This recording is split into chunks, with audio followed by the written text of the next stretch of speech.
Wace ce Safiya Musa? Safiya Musa wata jaruma ce wacce aka yi ta a masana'antar shirya fim wanda ba za a taɓa manta da ita ba. Sunanta Safiya Musa Alhaji Musa Garkida.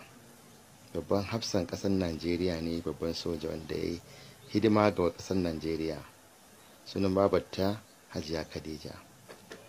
Ya aure ta ne a ƙasar Mali, wato ita Safiya half caste ce, Najeriya to Mali.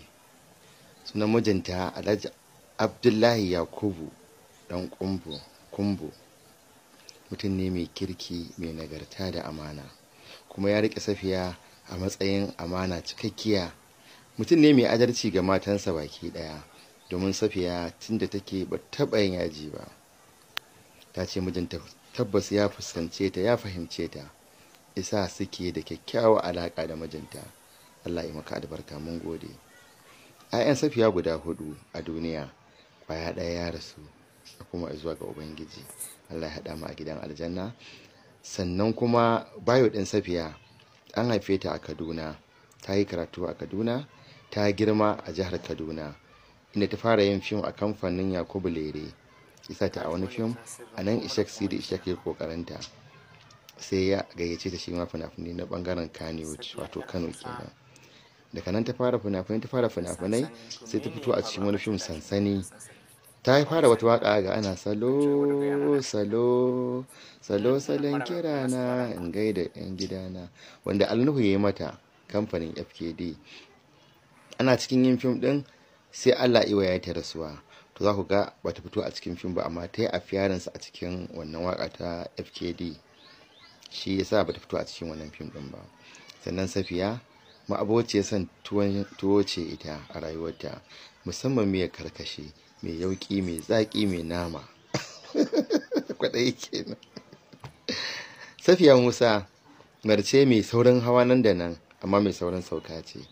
Ita kuma mai gaskiya zance ce, tana da gaskiya a cikin maganganunta. Sannan kuma ta zauna a gidan mijinta tsawon shekara 13 a gidan mijinta yanzu haka. Salin adal, lafiya kalau, ba a jin kansu da wannan bawan Allah Alhaji Abdu dan Kumbu, domin ta ce wallahi mutumin kirki ne, shine mijinta a duniya, kuma in Allah da muna fata shine mijinta a gidan aljanna.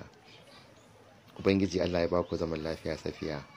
A ji a ƙiji, a gani a ƙi gani, domin ku ne wanda kuka kafa tarihin masana'antar Kannywood. Safiya bata da kishiya a lokacinta, sabanin yanzu jaruman yanzu kowa tana gogayya, tana ganin ni ce, kuma sai a kasa gane a yanzu a jaruman yanzu.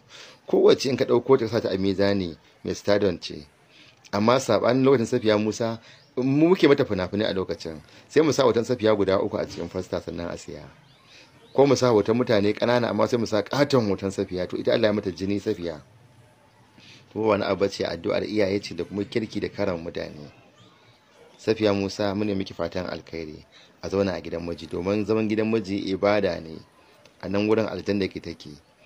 A ji a ƙiji, a gani a ƙi gani, da dai an yi shekara 13 ɗin, to a samu a lallaba rayuwar a haka.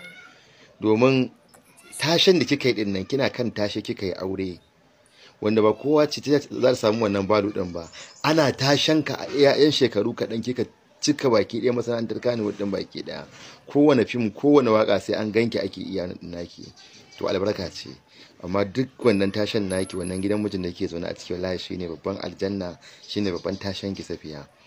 Allah ya miki albarka. Mun ga kokarin da kike yi. Akwai wani NGO Asma da ta bude na taimaka bayan Allah. Muna nan insha Allah za mu sa kuɗin mu da jikin mu da lafiyar mu domin mu taimaka miki Safiya.